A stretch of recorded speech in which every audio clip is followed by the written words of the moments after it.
Welcome to the new party. I'm Nora Christine. I'm Gray Mars. And I'm 85 Slim. And tonight we have a very special guest, official Brandon AZ from TikTok. Brandon, let everybody know where they can find you and what your platform is about. Absolutely. So, like it says, I'm at official Brandon AZ on TikTok. As I always tell people, you can just call me Brandon. That is my real name. My biggest platform is TikTok. So, my Instagram and Facebook. I'm not big on the other platforms. I like using TikTok. I think it's a good way to reach out to people.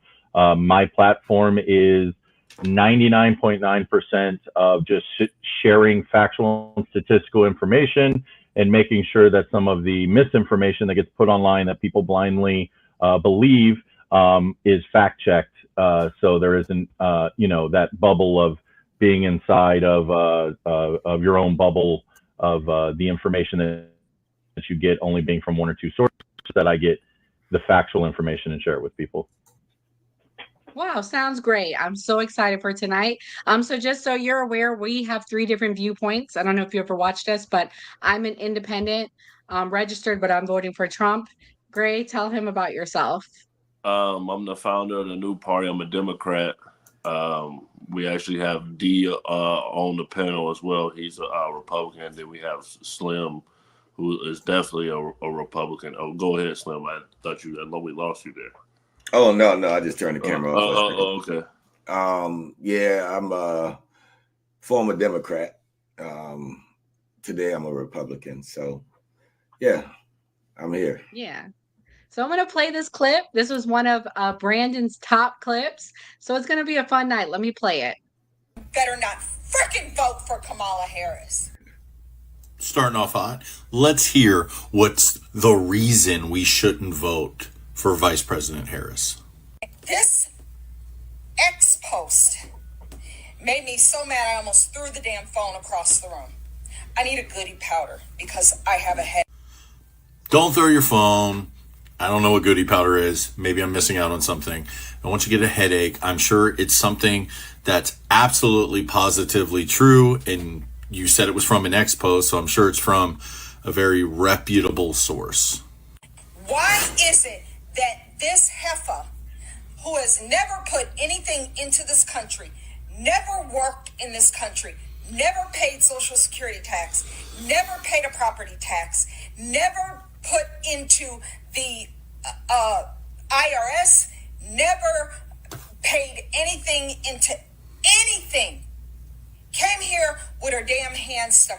I think that's enough yelling. So what is she talking about? So there's been an X post that was sent out that somebody said, hey, this Venezuelan migrant came in, illegal immigrant, which undocumented, I don't know why that's such a hard word, but came in and used food stamps, and this was their receipt.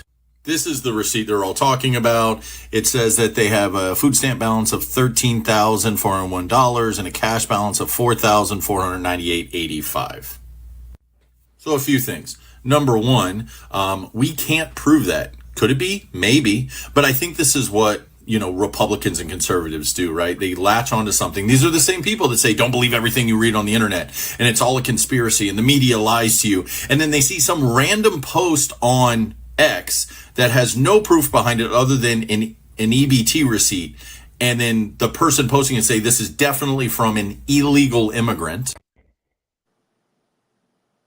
Coming in hot.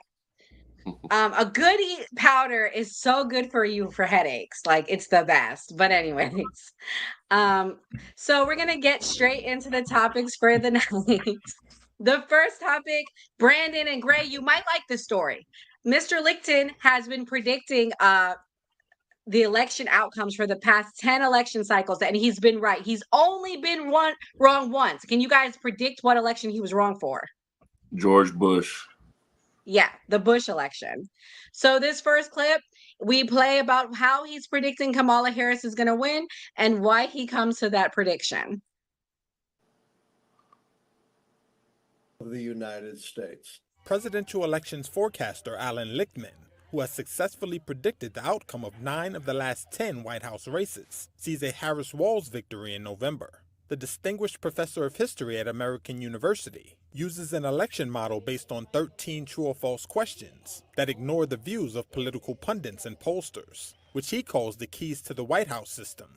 Critically, we know Biden withdrew in favor of Harris. That cost the Democrats one key, the incumbency key. But the Democrats finally got smart and united behind Harris, which saved for them the internal party contest key. But while Lichtman's model currently favors Harris to win over her Republican rival Donald Trump, wild cards remain. Foreign policy, military policy keys are wild cards because wars are so fluid and so unpredictable. I can't predict what's going to happen in the world, and we have 2 fluid wars, but I've taken that into account in my call. Even if Harris lost both of my foreign military keys, failure and success, she still would be down only 5 keys, one short of the 6 keys that it takes to predict an incumbent party defeat. Anybody who's about beating down other people is a coward. Lichtman's prediction came just days before the first televised debate between Harris and Trump. I think there's no question about it that the momentum is with Kamala Harris. Political commentator Charlie Sykes. And I think that both candidates are going to try to get under the skin of the others. I think that Trump is going to try to make Kamala angry or less joyful to interrupt her vibes. And of course, Kamala Harris is being urged to let Trump be Trump. Most opinion polls show Harris to be slightly ahead nationally and in the majority of battleground states. But Trump remains well within striking distance to win the November 5th election. Director of Presidential Studies at Hofstra University, Mina Bowles. We see that after the horrific assassination attempt. We see that at his Republican convention acceptance speech. Former President Trump really believes that this is that he has an important role to play in the future of American politics, and that he is the only one who can do this. And that message is compelling. With many states leaning either solidly Republican or Democratic, only a handful of so-called battleground or swing states may decide the election. Man, we already lost our guest. I don't know what's going on. I'm going to see if we can get him back in. But 85, what's your thoughts on a Kamala Harris win? Or do you think it's accurate? I mean, he's been right every time. You're muted, hon. Oh, yeah, you're muted. My bad. I was saying he wrong this time, man. I'm telling you right now, he wrong. I don't know where he getting his predictions from or what he think, but the reality is we don't want her in office, man. And they making it seem like Trump didn't run the country before. You know what I mean? Exactly. Like they making it seem like he never had experience doing this. So, to even think that she can beat him, I'm wondering why. I'm wondering what's the reasoning. And I wish this dude wouldn't have left, because that was my main question. I always want to ask. You think he's coming back? I don't know. I think his internet was messed up. Okay, sorry, keep going, y'all. I'm trying to write him. Just see if he comes back in. You should just wait. If he walked out. We're back. He's back. Okay, he's back. Okay. Hey, Brandon, all good? I'm so sorry, guys. My computer decided it wanted to start doing an update in the middle of that. So okay. I'm so sorry. But I'm good. It was basically just a clip playing with Alan Lynchman. You want to just play a small portion of the clip, Nora, so he can see what we were talking about? But Brandon, are you familiar with it? If not, I can play it for you. I'm not familiar with the clip. I know who Alan and him guessing, and I think he's only gotten one wrong in the last so many elections. So, yeah, that's pretty much it. There's nothing really changed. He's predicting a Kamala Harris win. Do you think that that's accurate? And do you think that's going to happen again this election season in the next 3 weeks?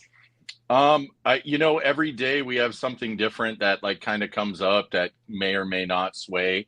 I think that this is an election that we know that there are people who it doesn't matter what comes out, they're going to vote for Trump. And we know that people that no matter what comes out, they're going to vote for Harris. So I think that it comes down to those undecided voters that no one's really talking to on what they, they might decide the day of while they're standing in the election booth who they're going to vote for. And I think that's this might be one of the most important elections for those like voters who have no idea the day of who they're voting for.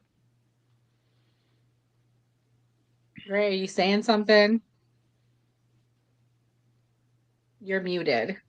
We can't hear you. So, Brandon, have you made up your mind who you're voting for already? Yeah, 100%. I'm going to be voting for Kamala Harris. I think that for me, where I am at in my life, I think like this part is my opinion. I think this is a pretty easy decision in my eyes. When as somebody who bases things off statistics and factual information, I think this is a pretty easy choice. I know there's a lot of people out there that will disagree with the statistics and facts that I bring, but I think it's a pretty easy choice in my eyes. My bad. That was like somebody calling me, so that's why my audio wasn't working. But to Slim was saying that what is it that makes him come to this prediction? The 13 keys is like the economy. Is it a charismatic leader? Are there foreign wars? And then it's like other things. Is the incumbent? Is it the incumbent? Is there a challenger to the incumbent? So he has these 13 keys that he measures every presidential election to basically say whether or not that person is going to win, whether it's the Democratic Party or the Republican Party. And they say the reason that he lost, he said it wrong during the Bush Al Gore election is because they are trying to say that Bush brother Jeb Bush cheated in that election, and that he was correct, and that they cheated basically. I don't know. I'll just say he's one of those dudes that go to the casino and he hit. I know a lot of dudes like that, but it's a lucky guess. I don't think she's gonna win. I don't see no reasoning in it. I don't understand why she would win. I believe everything, like in the nuclear family, man, woman, child. I believe in the Bible. They don't have that thought process. There's just so much that I don't see her winning for. She just stepped out when Joe Biden stepped down. Like, she wasn't even on TV for about 3.5 years. And then here she comes all of a sudden. Hey, I'm Kamala. Let's get it. Nah. So Slim, I am a Christian. I attend church every Sunday, but majority of America are not Christians and they don't attend church and they don't care about those things. So, I mean, I would say before the hurricane, I thought it was going to be a Kamala Harris victory. I think the October surprise was the hurricane, and I do think Trump is going to pull it out for that reason. Do you think religion has to do with it, Brandon? I think that Republicans are very good at baiting that vote of saying, we are the Christians. We're here for you.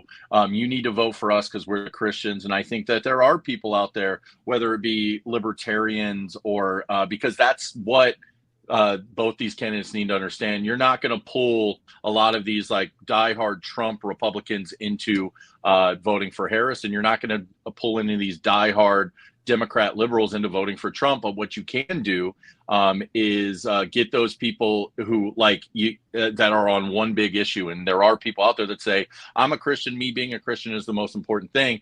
The problem with that is you have the people on the other side that understand that there's a separation clause in our government that says you can be Christian and we want you to be able to be Christian and go to church. But we also don't want your church, your God, and your Christianity to decide what's going on in a country that is a melting pot of many different religions. I always tell people that as a reminder, one of the major reasons we left England for America was because they were telling us what to believe in through the Church of England. And now here we are 250 years later, and we're doing the same thing of people in government trying to make laws or make anything happen in regards to their God. Well, and Trump actually said this, which I thought was interesting. He basically said that white evangelical Christians don't really come out and vote like that. So like that is actually a low turnout based on that demographic. So as far as religion, it may also be people that just aren't believing in government or voting at all. So Well, we have another guest that showed up. I'm going to add right. him. So this fellow right here, Andre Lowry, he's had a big following on TikTok. Andre, I got a chance to come to your show today and got beat up. Thank you for coming to the new party. Let everybody know where they can find you and what your platform is. Yo, it's at Andre Larry on TikTok. I do a podcast on TikTok, a political podcast, and other things that I do. You can find me on TikTok mostly all day. But Andre, what we're Who are you voting discussing. for? Oh, yeah. Huh? Who are you voting for, Andre? I mean, I'm still undecided, bro. I'm still undecided.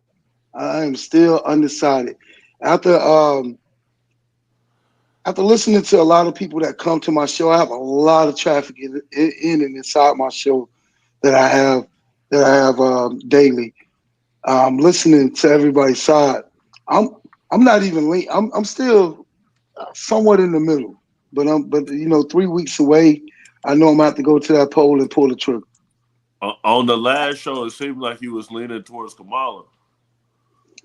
Yeah, I was on the last show. I was leaning to Kamala, and you know, um, but I'm thinking, man, I need to see just a little bit more. I like what she did on Fox News last night. I think the man interrogated her like she Yeah. was had committed a crime or something. But you know what I'm Wait, don't saying? talk Like, about it yet. We're gonna play the okay, clips so you can give your but opinion. But okay, let but me tell you, go ahead. on your show, you got some abusive people. And this, I mean, in the chat, let me know if I'm right. The most abuse I've ever taken is from the left. When I was a Kamala Harris supporter, I never got, or not Kamala Harris supporter, but a Democrat, I never got abuse like this from the right. I got so beat up today. And all I said today, coming in your show, all I literally said was, don't tell me who to vote for, because just because I'm black, because I'm a woman or a Christian, don't tell me who to vote for.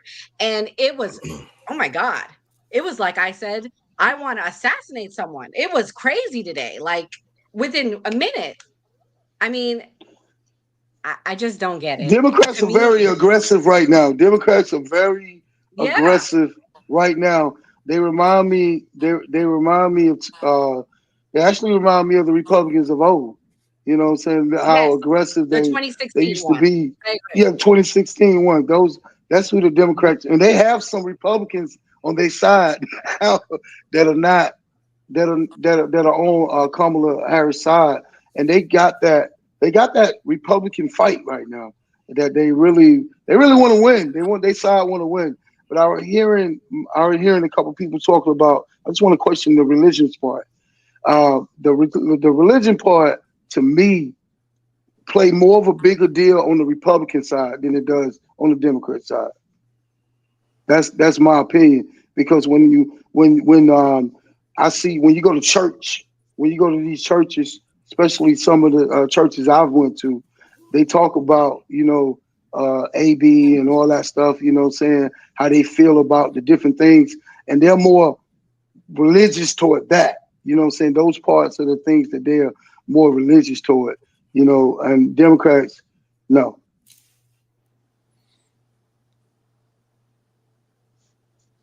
For sure. So our next clip of the night, the Republicans in the room are going to enjoy. Left-wing commentator David Pakman is predicting a Trump victory. Let's watch.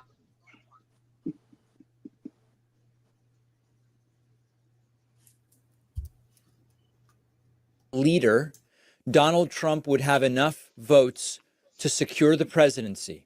I'm going to talk you through it. Now, I know that there are many of you who say, David, I love your facial hair.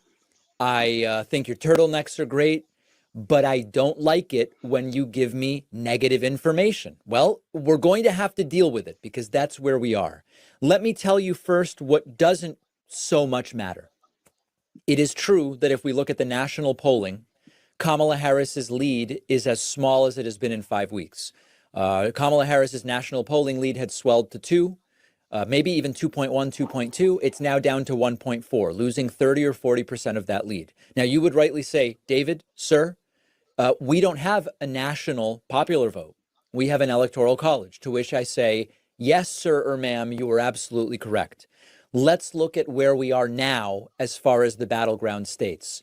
As of today, Donald Trump has taken a lead in Arizona, a state that was won by Joe Biden in 2020. As of today, Donald Trump leads Nevada, a state won by Joe Biden in 2020. Kamala Harris holds a lead in Wisconsin. Donald Trump has taken a lead in Michigan, another state won by Joe Biden in 2020. In Pennsylvania, Donald Trump currently is indeed leading, even though that was a state won by Joe Biden. North Carolina, a state Trump won, he is holding a lead, although it is a small lead. And in Georgia, a state won by Joe Biden, Donald Trump is indeed leading. Where does this put us in terms of the Electoral College? Well, let's take a look at exactly that. Here is the electoral map. We start with the map based on 2020 results, and then we simply flip the states that, according to polling today, Donald Trump leads in. That means we flip Arizona. That means we flip Nevada to Trump. Trump has a lead in Michigan. Trump has a lead in Pennsylvania, and Trump has a lead in Georgia. If the current battleground state polling were to reflect the eventual winner in November, Donald Trump would win a second non-consecutive term with 302 electoral votes, whereas Kamala Harris would be left with only 236. Now, I'm not going to go through here and go through every scenario. Well, if Harris flips this one, but not that one. We're not going to do that. We're 2.5 weeks away. The point here is that before, I would say to you, it's looking tighter than 2020. But if the current battleground state polling holds, Harris has Pennsylvania and she has Michigan and she mostly has Nevada. That would give her a win, but it would be a slightly smaller margin of victory than Joe Biden had. As of today, based on the battleground state polling averages, Kamala Harris would lose and Donald Trump would win. Now, let me give you the counterpoint that I know many of you are thinking of and many of you have sent me the headlines. The counterpoint are these headlines that there are fake right-wing polls being used, and these are skewing the data. There are two parts to that, and I want to explain the two parts. Number one, are there fake right-wing polls that are being generated by MAGA-affiliated pollsters? Yes, there are. However, the Real Clear Politics average that I just showed you does not include those. It is true that Rasmussen is part of the Real Clear Politics average, but Rasmussen, as a right-leaning pollster, was part of the average in 2020 and has been for a long time. That's not new. There are some right-wing pollsters, low-quality pollsters. They are generating polls, and they are the polls that Donald Trump often posts.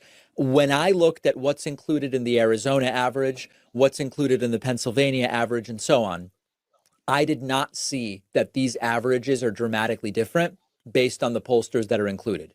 Now, let me give you the counterpoint.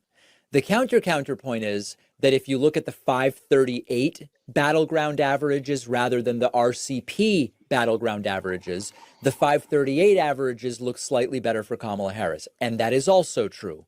The difference is less than 1 point. The counterpoint is, David, many of these states are expected to come down to 1 point or less. Therefore, that 1 point difference is where the election rests. And I would say to you, you are absolutely correct. You figured it out.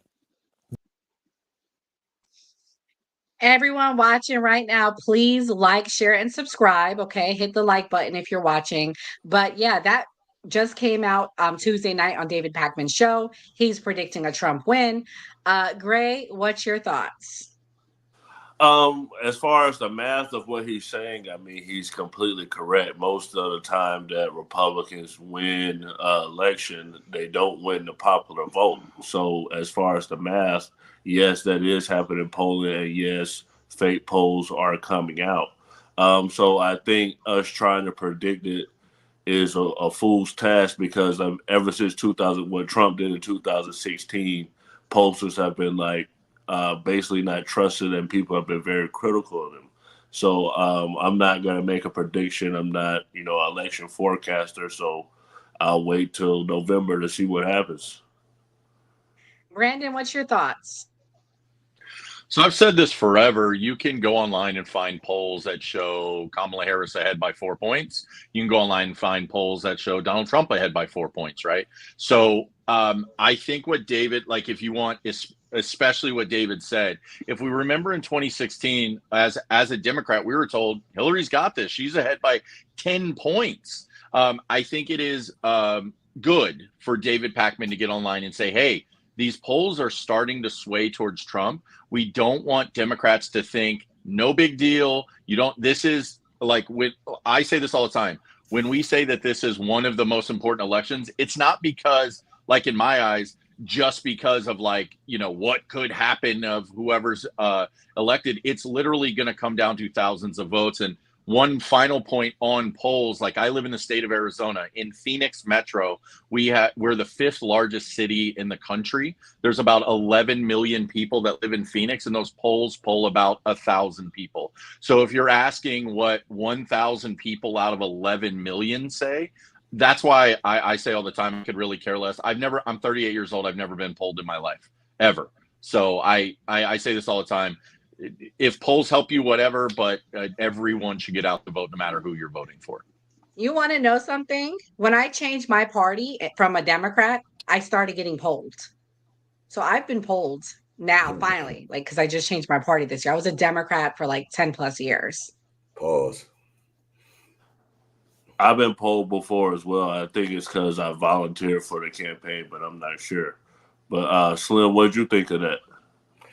I'm with you guys, to be honest. I don't believe in the polls. Like I said, November 20th, when I went to bed, Trump had a massive lead based on the polls.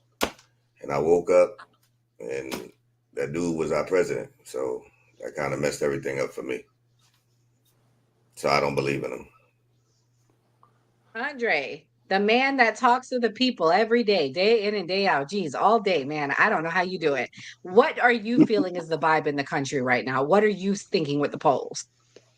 I'm thinking Kamala Harris win. Because I mean, just the electoral vote. This is my prediction. It's just a prediction, just my own thing. That this will be the first time that a Republican will win a popular vote, but won't win the election. You know what I'm saying? That is my, because he's very popular. He's very popular, more popular than Harris. Donald Trump is very popular. And Alan Lynchman, who I follow a lot. I like Alan Lynchman because Alan Lynchman have predicted the last 10 presidents. And he used a scientific, thing, the way he found out, and you can go check him out, if you need to. But he's forecasting the same one who forecast Donald Trump to win, have forecast Kamala Harris to win this race. And I think it's going to be based on worldwide, who the world, not just United States, but who the world want to see. Do they want to see a 70, like I said on the last show, do they want to see a 78-year-old man who we didn't have before in office, or do they want to see this new blood with new ideas?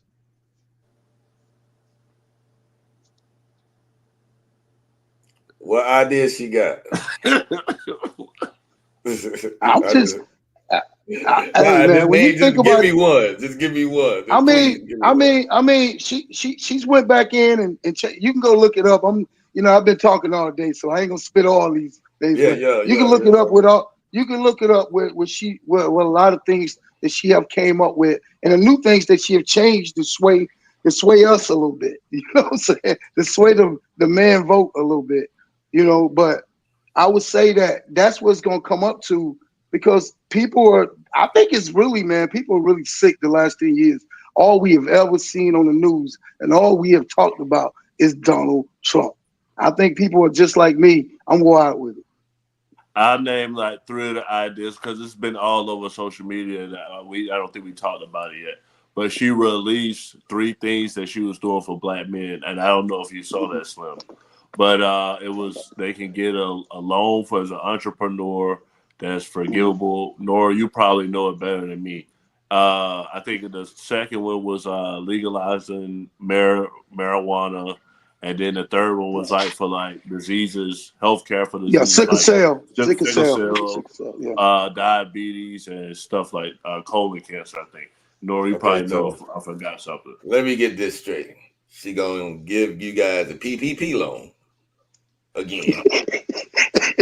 Okay, which was Donald Trump's idea. Pulling it up now, everyone. So just give me a second, but keep going. Marijuana is legalized in plenty of states right now. I smoke plenty of it. But what was the last thing you said? Because you talk about ideas. That ain't no idea. That's a copycat. It was for entrepreneurs, and this was specifically for black men that she recently released it. So it's been everywhere. Plies talked about it. And Brandon, I know you said he was in Arizona. Me, Nora, and Slim all live in Florida. Me and Slim closer together. I live in Tampa. I think Slim, you live like by Wesley Chapel, and Nora lives in Orlando, the Central Florida. And I'm in the battleground state. So I'm in North Carolina, and they're trying to they've been trying they already did the medical part, but the $50,000 for black businesses, the people in Charlotte would be excited. They're excited about that. But see, but she did say others. She did say others. She said others. She said others. Black it's too small, men Nora. and others. See, that's the thing. It's like, remember I said before, man, we have to get rid of the color, black, white. Once we start putting Americans involved, just American man, American woman, a lot of things will start to shift, man. It doesn't have to be about color all the time. Yeah. That's what throws me off, because it's like we so keen on those 2 words, we can't even focus on the reality of this thing. You know what I mean? She was in my live today, and I said the same thing. Nora, take it she was off. in my live today, and I said the same thing. It's so crazy, because we all, like, for instance, like, I'm a sports fanatic. TJ Watt is one of my favorite dudes on Pittsburgh. I can't not like him because he's white. Like, really? And then when I look at a lot of things, when it comes to basically people saying we need reparations and all this, everybody saying that is jumping in their private jet and going to their big ass mansion back at the crib, man. When they stick together and start doing things for the community, then I say, okay, we all in a unified scenario. But until then, we gonna be divided because we using black and white this. Man, that don't mean nothing, man. But, well, if but you know what, man? Go ahead. I'm sorry. Go ahead. I was going to say, if you want to use statistics and factual data and say, we just need to get back to a country that doesn't focus on anything like DEI or color. If you want to go back to pre-90s, when we didn't have any sort of programs when it came to anybody of color or minority, they didn't get the outcome. Like, it doesn't, like, the percentages never matched up with the number of people that were getting jobs, with the number of people that were getting management positions, with the number of people that were being put onto board positions. That's the issue. We can say, oh, if you just don't worry about this, it'll fix itself. It did not even get better until we implemented policy to help minorities and people that weren't getting those things. Like, we have to remember, like, in this country, like, you know, we talk about old policies that, oh, that's an old, like redlining, right? There are people still today in generational poverty that were put there due to policies like redlining. And until you get past, like, we're not that many generations removed from people who had to deal with civil rights in this country. And to say that, like, hey, we're past that, we just need to stop talking about it. You can't just stop talking about it, because then it lets it go, like, oh, well, it's not a problem anymore. And then what happens when it becomes a problem again, where black men aren't getting the job opportunities that white men are getting, and then we have to redo all these programs again just to get them back to where they were. That's an issue. Okay, so with that being said, name one thing that you can do as a Caucasian man that I can't do as a black man. Well, let me ask you something, Slim. Let me ask you something, though, Slim, before you answer that. Let me ask you this. Why, if color is not an issue in this country, then why do I have to sign what color I am when I go to for a job? Well, that's because they Why made it. what Yeah, I well, agree. no, But what I'm no, saying, you know what I'm saying? is So all that they can has to be choose, eliminated. but they can That has to be choose on eliminated. that. But it has to be eliminated. But at this Right. point, we're living in a country that is not eliminated. It is not eliminated. But here's the So thing, though. so Back to my question, though.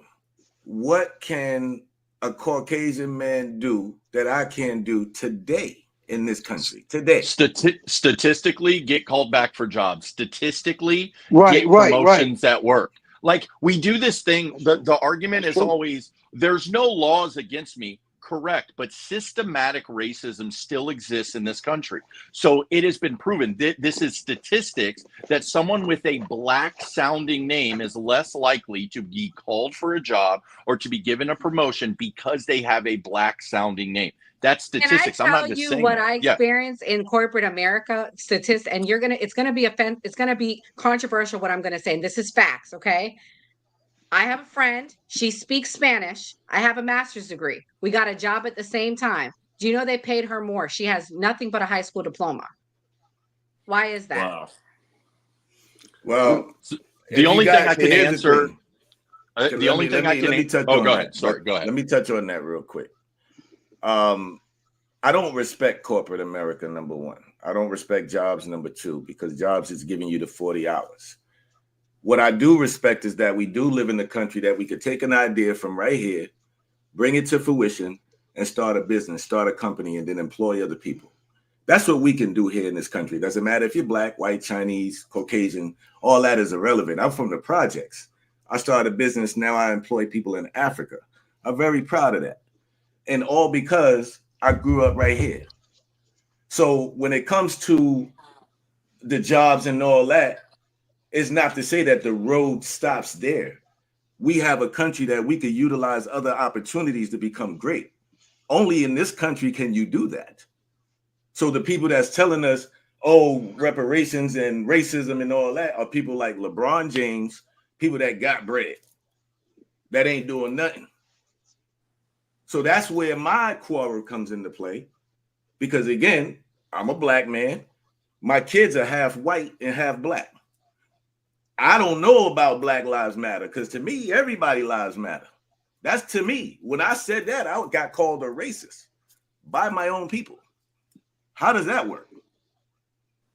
So, but see, you're talking about, but you're an outlier. You're one of the outliers, and you don't really realize that how much of an outlier you are. You know what I'm saying? It took luck. It took a little bit of luck to get where you at. You know what I'm saying? Just a little bit.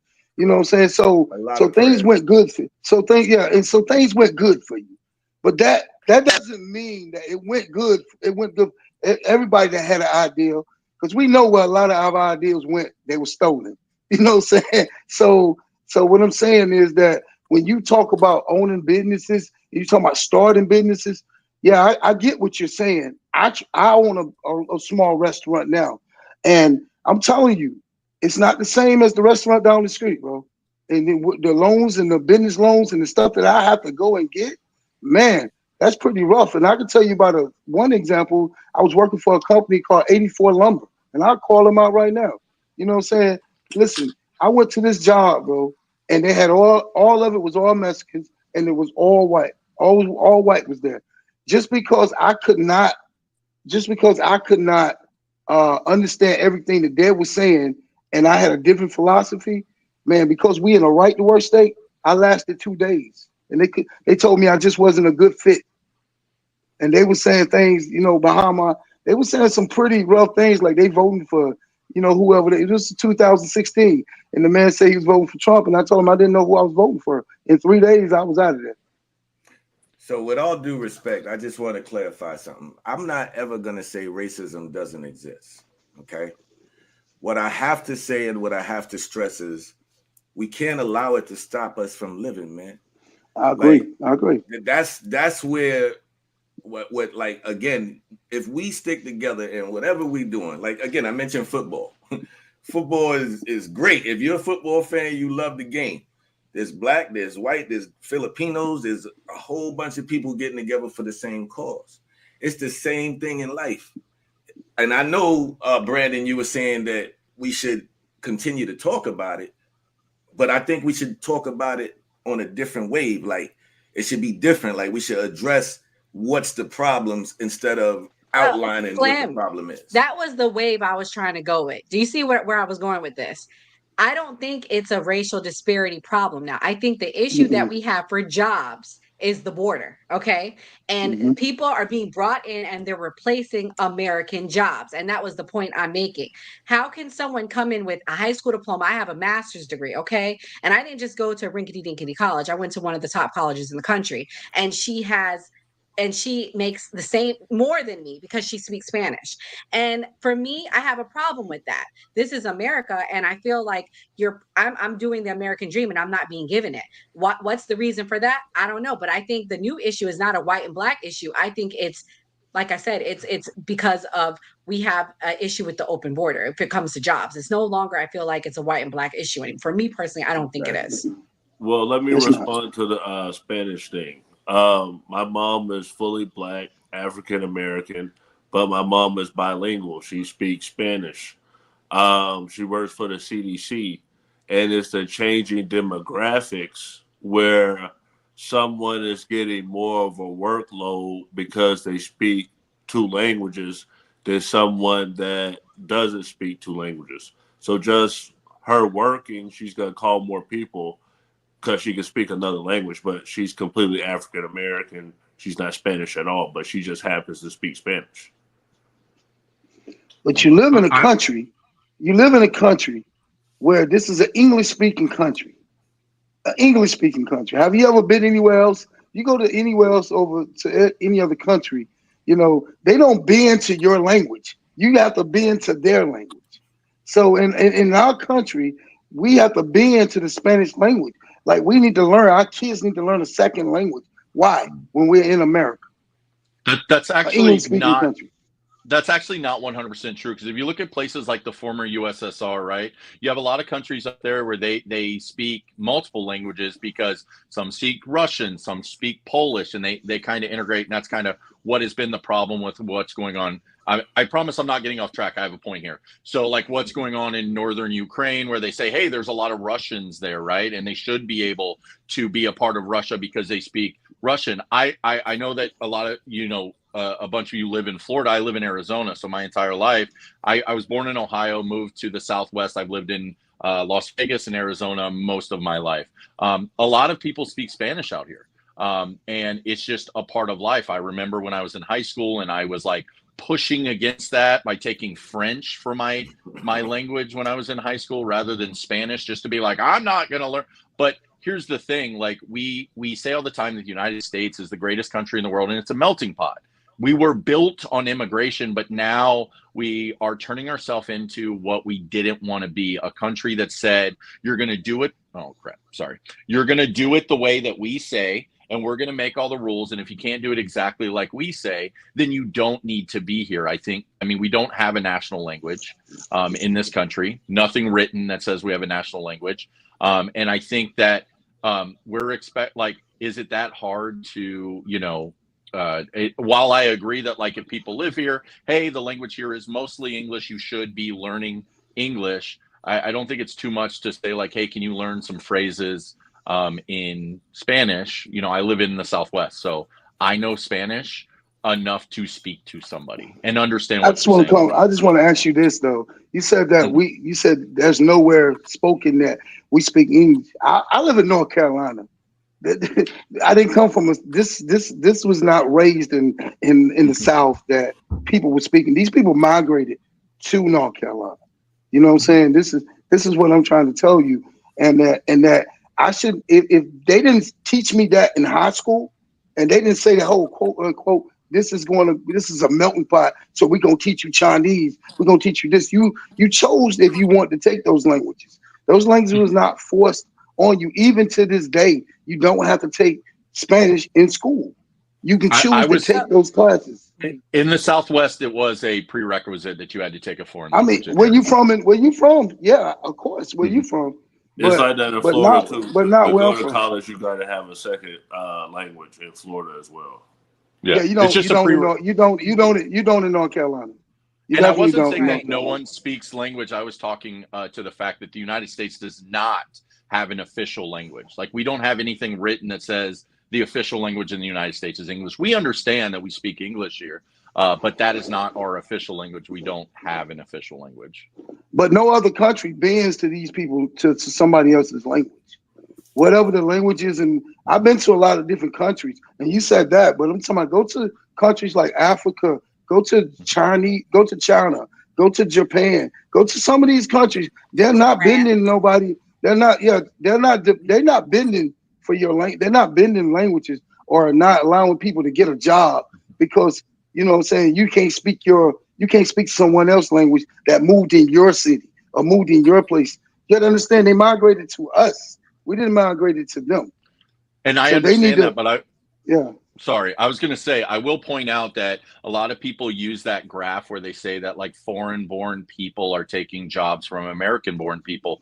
And they say that this is because of illegal immigration, which foreign born people have outpaced American born people for, I think, 3 decades at this point. The reason is that we talk about Asia, Japan, China, and all these other like European countries. They're outpacing us because of the society that they, or like the system of Where that they're they've set coming up, from. like, yeah, Hmm. free higher education. They're learning that, like, I've been to Japan, I've been to China. A lot of those people speak English, maybe not perfectly, but they speak English because they understand this is how, think. No one's making them learn English. They're learning English because they know that, like, the richest country in the world, the country with the highest GDP, is the United States of America. And I think as Americans, we are so selfish that we're like, I don't need to learn anything else. They need to learn me. And then wonder why foreign born people are taking higher board member jobs because they have the education and they're learning the languages.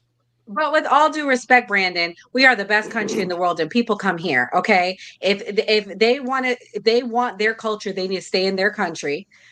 So I mean, I see what you're saying, but at the same time, you came here to get the American dream, and have the American life, and the majority speaking people speak in English. So you And the telling me, people that are, Brandon, that oh, you go. telling me, Brandon, that the American what she said, I just want to piggyback on her and I'll let you go. So you telling me the American dream is only for the foreigner. You know what I'm saying? So I have to do extra. They can come over here and get it and learn because they can learn English from where they at. You know what I'm saying? So they come over here and they have a little bit of English speaking. And I went to a lot of businesses where the people couldn't even hardly speak English and they own them businesses. And I had to do a translate on the phone with them just to even talk to them, to do So when business we with them. So when we make that argument about it's only for them, so I will ask you, Fortune 500, obviously the 500 richest countries, right? Or richest countries, richest companies. Do you know what percentage of those companies are ran by minorities? It's less than 5%. And the minorities include women. So we talk about this American dream where we're giving it to foreigners. 95% of Fortune 500 companies are ran by white men who speak English. So to say that the American dream is only given to foreigners because they're getting these like farm jobs that American citizens don't want because they're working at, I don't know, fast food restaurants that none of us will take. Like, I don't think that's a good argument to say they're getting all of the steps up that I'm not getting.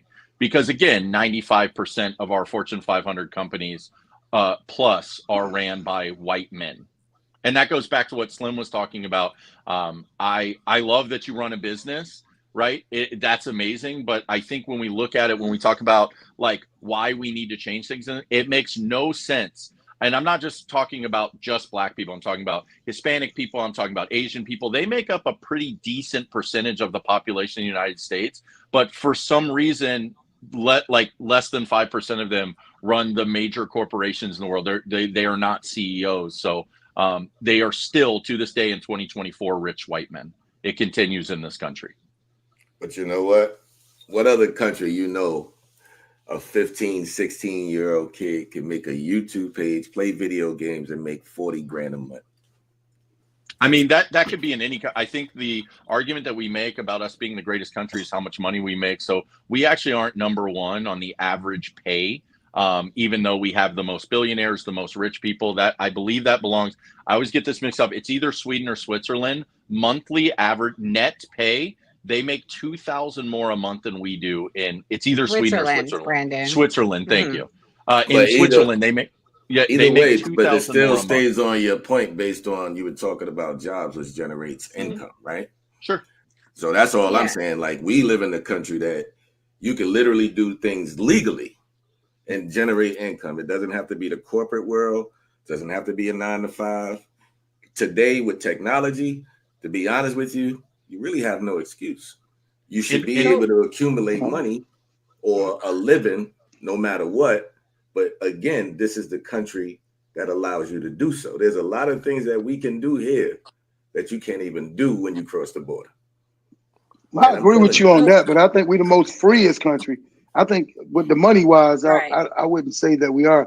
But first, freedom, I would say yeah. First, freedom, we are the most freest country because a lot of countries that you live in, you can't. They dictate how you live. They really dictate how you live in a lot of countries. Yeah, some of them dictate how much money you make. Yeah. No So cap. switching gears a little bit here, Right. we're going to play the clips from the Kamala Harris interview, and you guys segued perfectly into it. Let's watch what Kamala Harris had to say on the border. That immigration is one of the key issues that they're looking at this election, and specifically the influx of illegal immigrants from more than 150 countries. How many illegal immigrants would you estimate your administration has released into the country over the last 3.5 years?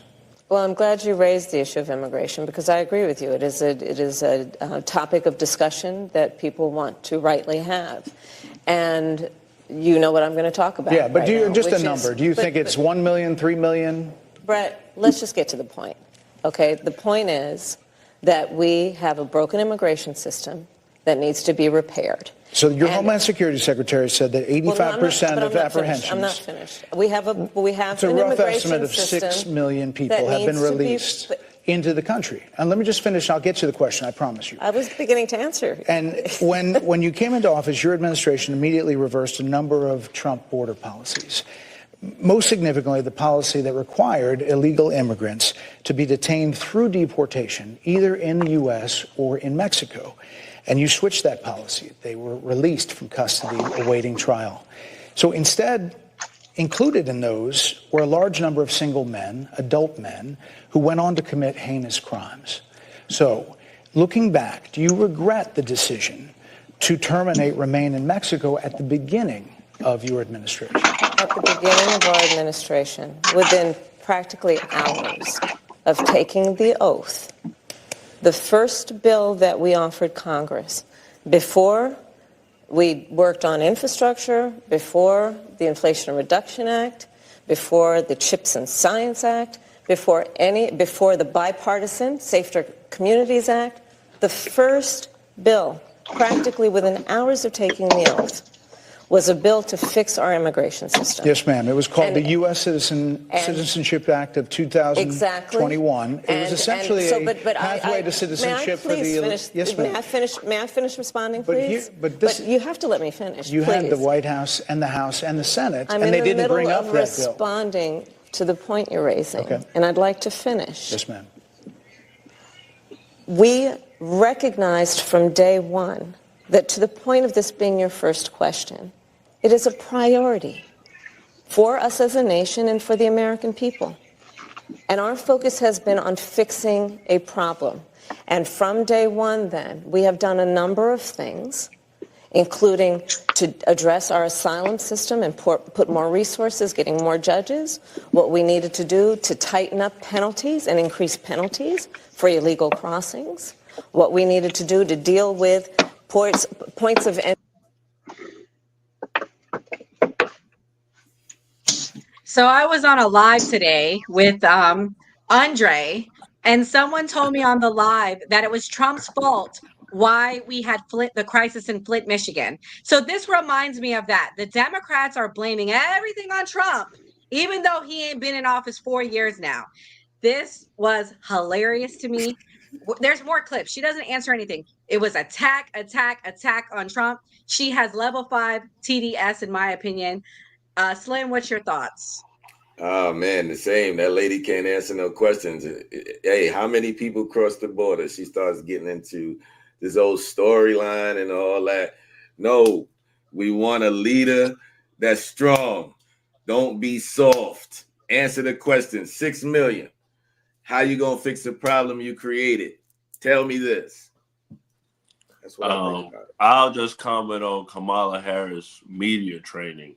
Whereas if you're going on Fox News and you're trying to get Republican voters and independents, this is your chance to get them. And people, I don't think she won people that were on the fence by going on a network, which is hostile. But I think Brett Barr is a pretty fair reporter compared to most people on Fox News like Jesse Waters. But I don't think this necessarily helped her or she won more people. What about you, Andre? Man, I felt like she had committed a crime. I mean, I straight up felt like this man was coming at her I've never seen nobody open up that, like, he opened up with a hot question and he came at her. You know what I'm saying? He really didn't get with that clip we just seen. He really came at her because he knew in his mind that he could get her caught up with this border thing. And the truth is, American people need to understand the border has been a problem for 20 years. As this man said, people have been coming across for years. And so we can't really put it on one person. And the way he came at her like she was Joe Biden. The woman was not president of the United States. It was Joe Biden. You know what I'm saying? And so that one thing that we do need to understand. And the people on Fox News, the Republicans are not, the people from Fox News is not going to vote for her. I don't know why she went. I'm going to be honest with you. I would have never went because that's all it gave them. It gave them a whole lot of stuff to say. No, she was not strong for going to Fox News. Whoever told her she should have did that, that was bad advice. Bad advice, because that man came at her like he was trying to put her. What about you, Brandon? I think that when we watch that and they go, I think someone just said, she didn't name Trump once in that clip, right? What she was trying to say is that, hey, we put a policy forward. The things that we expect as American citizens isn't that, I say this all the time, a politician is not going to save us. I don't care if you're voting for Harris, Trump, or Jill Stein. They are not going to save us. We need to do this. Congress has to do something. We have to make congressional bills. I bring this up all the time. When people say, oh, Trump, this is Trump. So one big thing he brought up was Remain in Mexico. Remain in Mexico, just as statistically, which is something that I like, the largest number of encounters we had at the border was in 2019, if we remember the caravans. That was Trump's largest number. And that was after he passed Remain in Mexico. So Remain in Mexico didn't work. If we go and look at encounters at the border under Trump, 2017, 18, 19, all was more than the previous year. Didn't go down to 2020, which the only thing that he passed in 2020 was Title 42. Title 42 was not removed until May of 2023. And as a final point, when Republicans say, we're going to fix the border, we'll take care of it. 2017, there was a congressional border bill that was put forward. That's when Republicans ran the House, Senate, and presidency, never got out of committee. In 2018, they still ran the House, Senate, and presidency, went to vote, got voted down in 2018. And we know about the border bills from last year into this year. I will put this out to the rest of you when we get on this border policy thing. If, let's just say, they would have passed the Langford border bill and everything got fixed, what would Trump and Republicans run on? Like literally anytime they're asked questions, it instantly goes to border. It doesn't matter what we're talking, where we're talking about economics, whether we're talking about transportation, we could be talking about childcare, and somehow all goes back to the border. If they wanted to fix the border, then why don't they? They had 2 years in 2017 and 18 to fix it. They didn't. We could have passed any sort of bill over the last year. They didn't pass it. And one of the reasons they gave is, oh, well, it had money for other foreign countries. Then they turned around and passed to send all of that money to foreign countries that was in that bill separately and then not pass that bill. So it's a hypocrisy thing. I think that Republicans love to not fix the issue, because if they fix the issue, you can't run on anything. So let me Somebody ask you said this, in the Brandon. comments, I'll say it's three things. They talk about the border, they talk about transgenders, and they talk about abortion. I'll say that's the main things. But go ahead, Nora. I didn't mean to interrupt you. Oh no, I'm sorry. So yeah, I have to disagree with you. She talked about Trump the whole interview. That was one clip, and we're gonna play the other clips. All she kept saying was attack, attack, attack Trump, like as if he's been the president the last 4 years. Boo, you've been the VP for 3 years. What have you been doing? You could have done all this for the past 3 years. And the reality is, she's not going to be running this country, folks. Just like I don't believe Biden is. The Democratic establishment will be. And if she was going to do all those things, she could have did it. And also, I want to talk about the border. Byron Donalds posted this: why the Senate border deal failed, and I researched it. Codify, catch, and release. Let in 1.8 million undocumented workers. Find sanctuary cities. Fund NGOs moving illegals. Lawyers to illegals. Work permits to illegal people. Nothing to deport the illegal immigrants. No immediate wall funds. Weak asylum screaming. And $60 billion to Ukraine. We have to keep in mind, when some of these bills don't pass, there's things attached to it that they don't want, that the Republicans realize are not good for us as a country. So that's why it didn't pass. Tell the whole story, folks. Stop telling bits and pieces and making up a story 3 years later. Just like how she said she wasn't the border czar. She was clearly the border czar. We played numerous clips with her being named as the border czar. I get very passionate about Kamala Harris because I think it's all word salad and lies with these people. I just want to. Sorry, go ahead. Why didn't Biden finish building the wall? Because the wall didn't do. So when Trump started building the wall, immigration went up, right? Like, we can look at 2016, 17, 18, 19. The thing that I get passionate about is when people say, what has she done for the last 3 years, right? And this is why they go to immigration, because if we use stats and if we use factual information, Trump likes to say, I got the lowest unemployment in 50 years. This administration got it lower. Higher GDP growth. Trump says drill, baby, drill. We under this administration, we have produced more crude oil than any other country in the history of the world.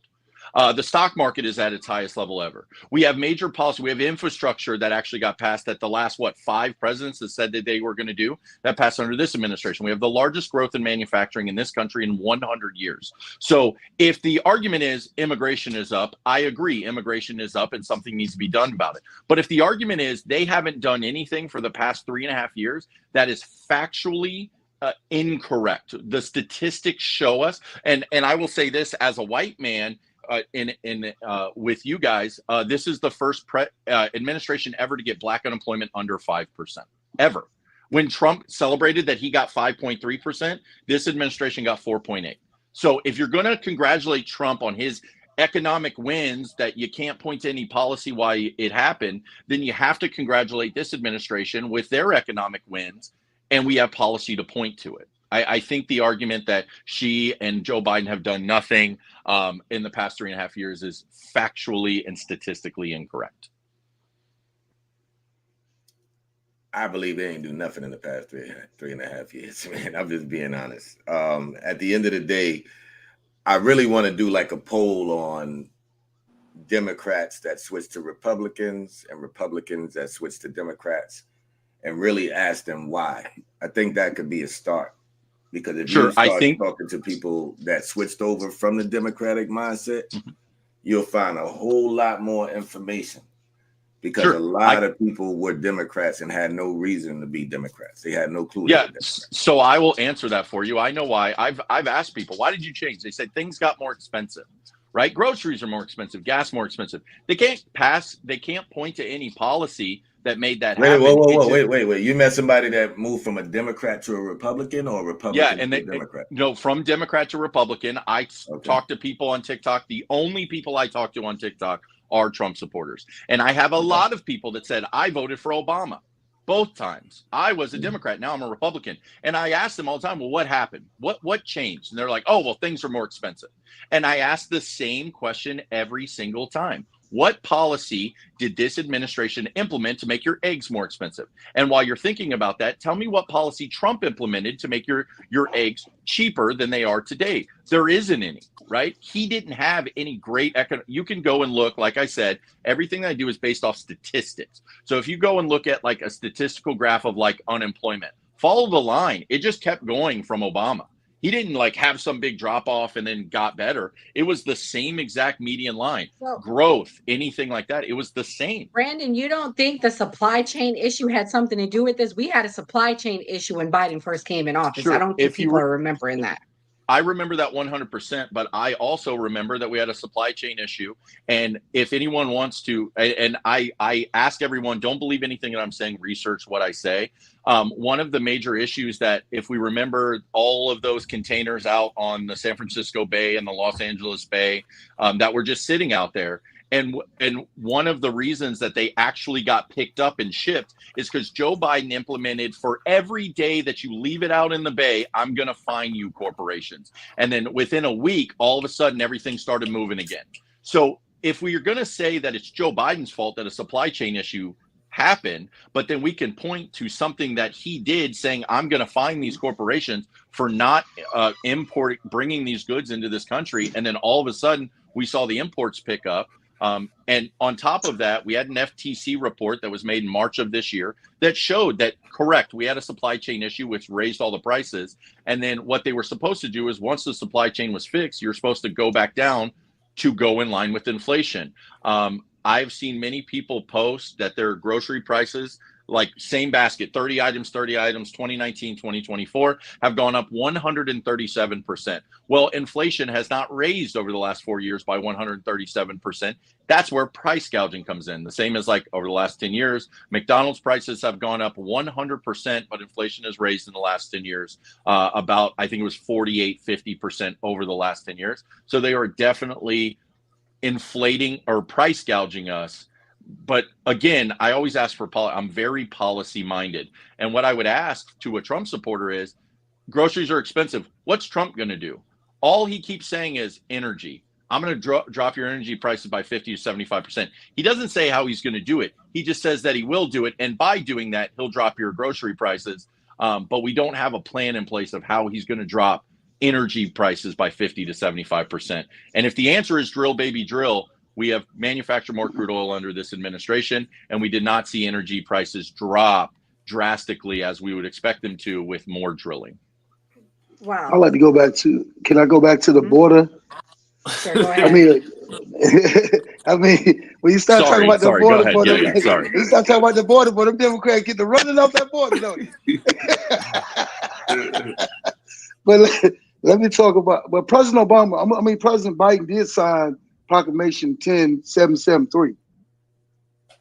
He did sign that. And that was a temporary suspension to limit the entry of certain non-citizens at the southern border because there was a high number of encounters straining in the U.S. immigrant system. When did he do that? When did he do that, Andre? Sorry to cut you off. When did he do that? That was June of this year. June of this year. It was amended by the president in September. June of this year. Then it says something about September June 4th. 2020. Yeah. June 4th. Why he waited so long? 2024. Why he waited so long? Can I just say real quick? Let me say. Can I say this real quick though to my man right there? Why they waited so long? Trump got a lot of. His people went to jail behind this Trump wall. His people went to jail behind the Trump wall. Yeah, you know it did. I think it did. People went to jail behind the Trump wall now. Yeah, you know the border is supporting Trump now too. The border is supporting Trump. But I also have to point out. We asked this question: what have they done? What are they going to do? And then when they do something, the answer is that took too long. Don't care, right? So, do you want things done, or do you want them done in a certain like we can't Brandon, go back in time? They waited 4 months before the election to do something. They had 3 years. There was a border policy in place. Laura. We just had to keep it going. The border policy we had in place raised immigration prior to the pandemic.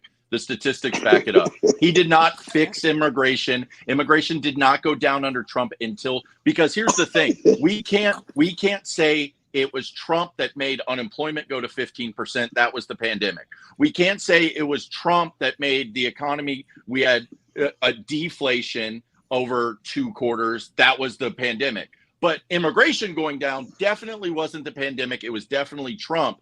Why did Trump wait so long? Why did immigration only go down in Trump's last year? Why don't we talk about that? I'm just saying. We really don't want We're to going talk to about that switch gears pandemic. here. I'm going to play a clip on Kamala on the economy and what she would do differently. Goldman Sachs, Moody's, and recently the Wall Street Journal, which have all studied our plans and have indicated my plans for our economy would strengthen our economy, his would make them weaker, would ignite inflation and invite a recession by the middle of next year. Those are the facts. Why do you think more people say they trust him on the economy than they trust you? I think that when you look at an analysis of our plans for what we would do as President of the United States, it has been clear to those who study and understand how economic policy works that moving forward, because I do believe the American people are ready to turn the page on the divisiveness and the type of rhetoric that has come out of Donald Trump. People are ready to chart a new way forward, and they want a president who has a plan for the future and a plan that is sound and will strengthen our country. My plan for the economy does exactly that. His plan would be, again, to give tax cuts to billionaires and the biggest corporations in our country and blow up our deficit. It's interesting you said turn the page, Madam Vice President. You were asked on 2 different shows last week what, if anything, you would do differently than President Biden. Here's what you said. Would you have done something differently than President Biden during the past 4 years? There is not a thing that comes to mind in terms of, and I've been a part of most of the decisions that have had impact. Under a Harris administration, what would the major changes be and what would stay the same? Sure. Well, I mean, I'm obviously not Joe Biden. I know. And so that would be one change in terms of, but also I think it's important to say with, 28 days to go, I'm not Donald Trump. So you're not Joe Biden, you're not Donald Trump, but nothing comes to mind that you would do differently? Let me be very clear. My presidency will not be a continuation of Joe Biden's presidency. And like every new president that comes into office, I will bring my life experiences, my professional experiences, and fresh and new ideas. I represent a new generation of leadership. I, for example, am someone who has not spent the majority of my career in Washington, D.C. I invite ideas, whether it be from the Republicans who are supporting me, who were just on stage with me minutes ago, and the business sector, and others who can contribute to the decisions that I make about, for example, my plan for increasing the supply of housing in America and bringing down the cost of housing, addressing the issue of small businesses, which. So, do we think the next 4 years will be the same as the last 4 if Kamala Harris is voted in? What can she do for the economy? Gray, I'll let you go first as the Democrat in the room. I agree with what Brandon said earlier. Like, all Trump says is drill, baby, drill. That's his favorite thing. So I feel like Kamala Harris has a more complete plan that you can kind of look at and say, okay, this is actual some type of like plan. Do I think necessarily the Democrats have been perfect? I've seen the guy, I forgot his name, Frank Lutz. He's a Republican poster. He was saying we had to stop talking about the economy and call it affordability. So, with people, it's very like emotional when they're at home and they can't pay for groceries and things like that. But I would say that I don't think the Republican Party has a solution or has put forth a solution. What about you, Andre? What do you think? I mean, Harris did say that she was going to go first 100 days. She was going to go after the people that was price gouging. And she did say also the rental costs that she was going to help toward that. But all Democrats say that when they get ready to get in office. I've heard about the tax credit and the houses and stuff like that. And then the Republicans, you already know. The one thing about it is, man, you know what the Republicans are going to do. That's one thing you don't have to guess what they're gonna do. You know what I'm saying? And so that's what makes me where I'm at now for is my voting, where I'm gonna vote at. Because you know what the Republicans gonna do, but when the Democrats start telling you they're gonna lower the rentals and give you the child taxes and do all this stuff, it's all I don't like this lady that comes from my hometown, Charlotte. I done heard it all before. Right. And Slim, I got the big question for you for it coming to you. Why do Republicans keep saying the economy is bad when the economy is good? That's something I can't answer based on my situation, but I know for me personally, I'm okay. But when I look around and I see what's going on, it ain't hard to tell when you go in the grocery store. Things are up, things are increasing. I remember when gas was $2.38 a gallon when Trump was in office. I'm gonna say it again, $2.38. That's what it was. Try to find it today, you can't do it. But I will say two things. When we had the pandemic, Trump released $600 a week for whoever and PPP loans. If you had a social security number, you qualify for a PPP loan. A lot of people didn't tell you that. Whoever didn't tell you that, it is what it is. You couldn't go over a certain amount or else you'll be basically getting locked up if you didn't have employees. I know about it. I helped a lot of people do them. They were all forgiven. We just had 2 hurricanes that went through.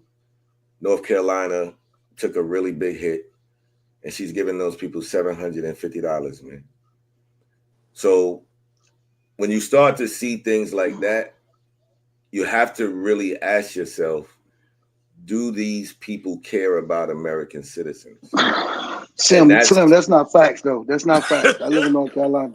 That's not facts. I'm about to call you out on that one. All right, call me out. Let me know if it's different because I hear she only gave $750. You said 2 things. You got 2 things. Gas is $2.73 right now in North Carolina. So I just want to let you know. I'm talking about in Florida. Yeah, in Florida, it's $3.50.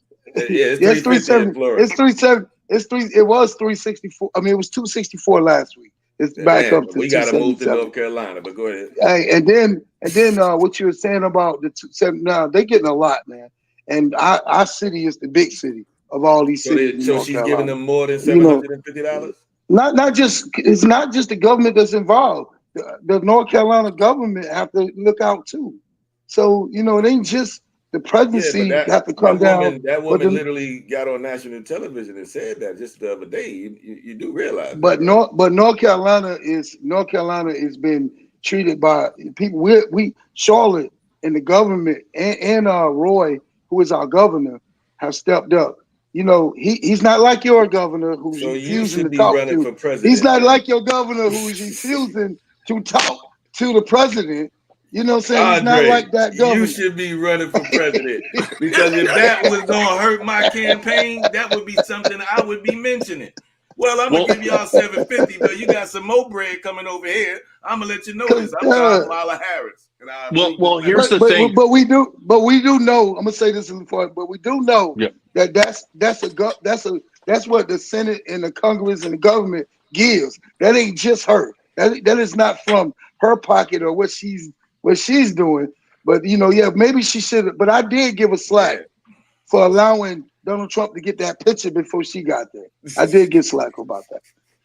But I will say, and I'll get back to the hurricane thing. I will say that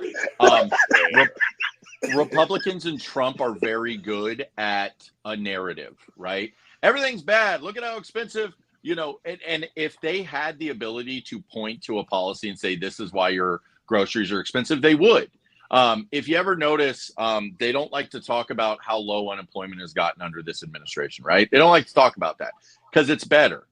They don't like to point if we remember when Trump left office or before he left office, he said, if Biden becomes president, the stock market will crash. And it's at its highest level ever. It keeps raising, right? And then to the hurricane, again, that's another narrative. They're not helping anybody. I will point this out. So if the argument is Trump would have done a better job, let me point to in 2016 when Hurricane Matthew hit North Carolina. I don't know if Andre was there. The United States government in 2016 gave them $1.6 billion, right, for immediate relief. Like, hey, this stuff happened. 6 months later, after Trump took presidency, what most states do is they look through all the damage and go, and the governor at the time was still Roy Cooper. They went through and said, we need $900 million because there are still 84,000 residents displaced. We need roads fixed. We need, buildings rebuilt, etc. This is Trump's presidency, Republican Congress. They were sent $6.1 million for the $900 million that they requested for the state of North Carolina. Excuse me. Yeah, Trump wasn't president at the time in Hurricane Matthew. That was when Obama was president. That was the election year. That was October 2016. Yeah, Obama was still I know president. What I'm talking about is the post relief in May of 2017. Okay. The North Carolina and that's what I was saying. They got 1.6 billion initially, like for the initial hurricane, but months later when they did all their damage assessment, and this happens every time a hurricane, you're going to see damage assessments come out next year for North Carolina, Tennessee, Georgia, Florida, that will have to be, sent out to them next year, no matter who president is. So the point that I was making is if we think Trump would do a better job, Obama gave them 1.6 billion. Trump gave them 6.1 million. And those are factual. The tweet is still up, and you can still go to North Carolina governor's website for the letter he sent to Congress saying we requested $900 million and you gave us less than 1%. So if the argument is Republicans care more about the people specifically of North Carolina, they showed very clearly 1.6 billion versus 6.1 million. That was from Democrats to Republicans. But the biggest point I have to make is when it comes to economic, I will say that Republicans are very, very good at getting a narrative out there that everything is to blame. And Trump for did Democrats. criticize. And Trump did criticize. What's the New Jersey governor at the time was when Obama had to help him out. Chris Christie. Yeah. Trump talked junk to him for going for saying that the man. That's why I love him because he gangster. You know what I mean? But I will one last point I'll make that Gray made. I agree with that. The problem that we have with Trump is he's very good at narratives, but not telling you how he's going to fix the narrative. We understand that groceries are expensive. We understand that we would like gas to be cheaper. We understand we would like, it's the same as I think Andre said earlier that Democrats say they're going to do things and they never do it. You can actually go and check bills that have been. So we talk about rental prices. One bill that was put forward and never voted on by this Republican-ran House of Representatives was a bill that said that corporations can't buy single-family homes and that over a certain amount of time they had to sell off all their single-family homes. That was never voted on. So if Republicans truly care about the people, we would see more bills for the people and not the corporation. See, now that would have been helpful. That would have been very helpful. Here's the problem with me, right? Like I said, I used to be a Democrat, right? So all that stuff would mean everything to us if it was the reason I'm not a Democrat anymore. And I don't really want to get too far into the rabbit hole, but there's a lot of research that I was able to do during COVID-19. And there was a lot of things that I basically discovered that the Democratic Party was doing basically to manipulate the people for years and years and years. And when this man stepped in, it seems like he was messing up their plan to this day. They had to stop him. They had to get rid of him. So when we talk about COVID, we talk about all that. I believe it was all a setup. I believe it was all designed to get Trump out of office. Go ahead. I'm gonna let you go. I know that, and I like I said, I'm not gonna get too far into it, but I did too much. Switch gears a little bit here. Let's see if Kamala Harris can take accountability for anything. I'm coming she with takes facts, no accountability. I'm ready.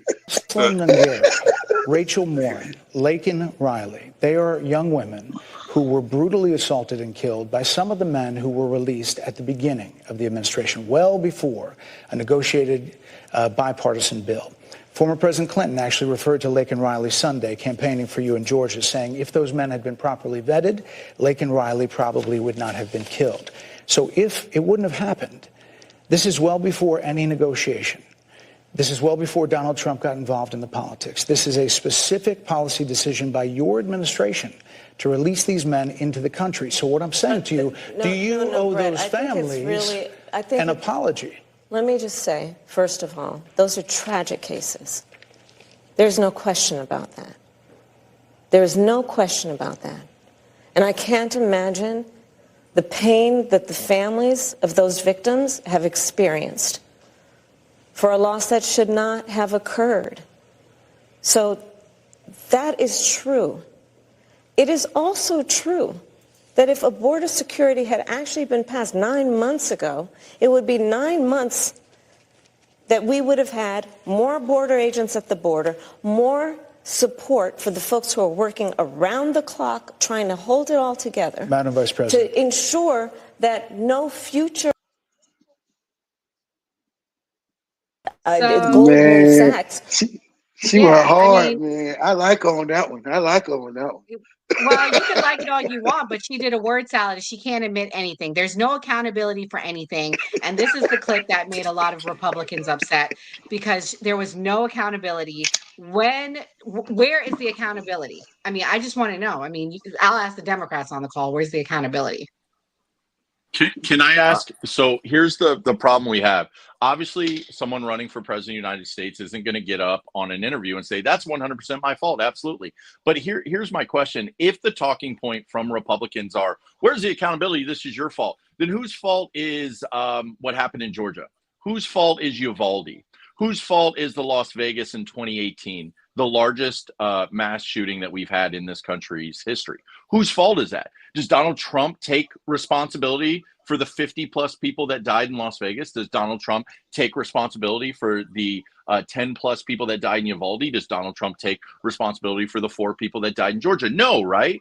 Because politicians are going to politician. I agree that things, just like Kamala Harris said, things need to be passed. Things need to be done. We've had one of the most inept Congresses in the history of Congress over the last 2 years. Very little has gotten done policy-wise over the last 2 years. If Republicans want to go, yay, see, she didn't want to admit to it.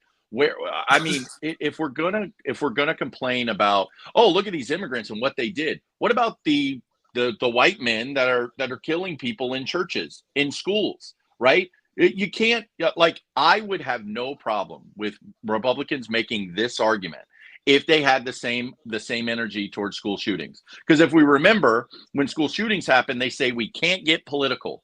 But every time something happens with an immigrant, it has to be political. It's talking out of both sides of your mouth. Okay, so if we're going to talk about school shootings, the reality is we have a mental health crisis in this country. You can access a gun first before you can even access therapy and the medication needed. That's the real problem. We have a mental health crisis. So until that's overhauled, we will continue to have these school shootings, unfortunately. Also, we have a pharmaceutical issue where these big pharmaceutical countries are pushing these drugs onto people and they're these SSRIs and they're reacting. So that's the reality of it. We also, I mean, I'm not going to talk about that, Scott, but yeah, that too.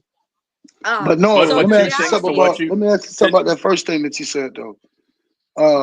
But when you talk about the school shootings, the one in Georgia, I had family that was going to that school, and first cousin, and he had to go get his daughter.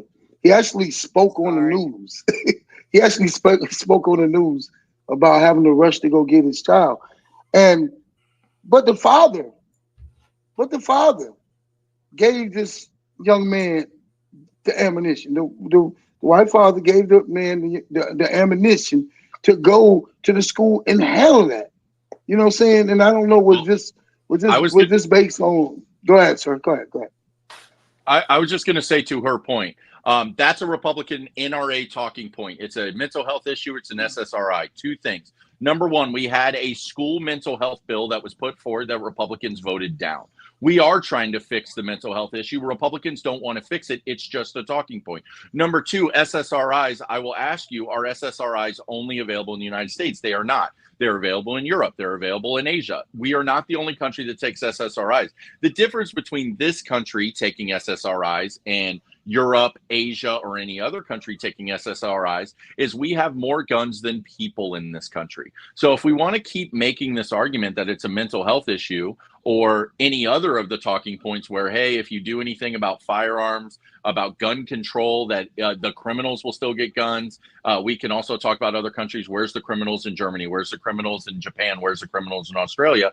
All of these things continue to be talking points that Democrats are trying to fix. They're trying to pass mental health, but Republicans don't want to pass it. It goes back to the same thing that we talk about the border. Stop telling us it's a problem and do something about it. But they don't want to do something about it. They want to use it as a talking point, and that's disgusting because children are dying from this. I completely agree with Brandon in the sense of in a lot of other countries where they have like strict gun laws, you don't see like a crazy murder rate, and you don't have like this high power rifles like all around. So I do feel like the carnage, because of the type of weapons people can get and the easy access. Slim, you know, you're a Republican. What do you think about guns and the Second Amendment? I love my Second Amendment. It ain't the guns. It's a mental health issue. You got people running around here thinking men can have babies. You got people running around here trying to be birds. Like, that's the type of people that don't need no guns. You know what I mean? I'm gonna keep it real with you, man. I ain't gonna fabricate nothing. Those are the type of people that don't need no guns. At the end of the day, a criminal is still a criminal. It's already illegal to kill someone. So at the end of the day, a piece of paper is not gonna stop the criminals from doing what they gotta do. As a piece of paper is just gonna basically make the law-abiding citizens basically be unarmed. So Slim, can I ask you real quick? Go ahead. Sure. Can I ask you real quick? Where are these criminals in United Kingdom? Where are these criminals in Germany, Japan, Australia? Because they do have massive gun. Yeah, I don't know. You know why? Because I'm talking about outside like right now. If I get up and go outside, I'm not worried about Germany. I ain't worried about all that. I'm worried about the dude up the street. Right. But I worry about facts and statistics. So empirical data matters. Can I ask you, because we always do this thing where they're not America. So Slim, you know that we've done a assault rifle ban in this country before in 1994, right? So from 1994 to 2004, murder rates declined, suicide rates declined, gun crimes declined, all of those things declined. And then they didn't start rising again until that was sunset into 2004. Do you think that that's a coincidence? Repeat the question again. Say it again. We had an assault rifle ban in 1994 that got sunsetted in 2004. Between 1994 and 2004, we saw a decline in murders, suicides, gun crimes. All of those things declined over that 10-year period and didn't go back up until 2004. Do you think that that's a coincidence? No, that's not a coincidence. Can I say something? Columbine was in 1999.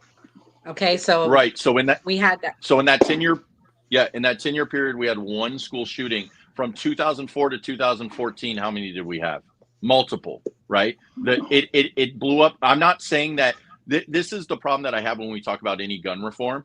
If it doesn't make it zero, then you can't do it. So I will ask this to because I was talking to Slim. This is all I do this in my lives. I'm going to ask a very specific question to someone who says we need to, and I'm not like pointing you out, I'm just talking to you. Oh, please. I love when you point me out. That's what I like. So if someone said, if we pass this gun law, so if we don't pass this gun law, 100 people will die. But if we do pass it, one person will be saved. Do you think that gun law should be passed? Yeah, I mean, to save a life, all lives are valuable. Right. It doesn't matter. I mean, it doesn't matter how. So what I'm pointing out. So what I'm pointing out to you is, in that instance, I think a lot of Republicans go, well, if you pass that gun law and one person still dies, it didn't work. That's not true. If you saved one life, that's good enough for me than saving no lives or putting more lives in danger. And that's why I look at, like I said this before, everything I do is based off statistics. If there were no statistical data that says that gun reform, not just empirically, but here in the United States, did anything, then I would never talk about it. But that 10-year period, we saw a decrease, and we didn't see it increase until after 2004. So I think that's something that, we have to look at and go, well, it So let worked me before. ask you this.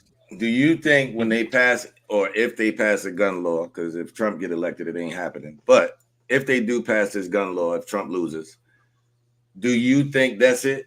Or do you think that there's something behind that? Because every time they do something, it's for a bigger cause. They might tell you it's for ABC, but it's really for DEF. And you're like, damn, I really didn't vote for that. Like, that's how the Democrats manipulate people. They tell you one thing, and then 4 years down the line, you be like, man, that's what that meant. Sure. So I hear this a lot, that if they pass one gun law, they're just going to pass all the gun laws and take them away. So I'll point this out to you. If we're talking about in America, 1994 assault rifle ban was passed. 2004, it was sunsetted. Between 1994 and 2004, no further gun reform was made. So no, I don't think. Do I think that could happen? Like, I can't see the future. Yeah, it could happen. But And if I'm based using on the data that you're using and that analogy that you're using, you should vote for Trump. Let me tell you why. Because in 4 years, when Trump was in office, we never had one war.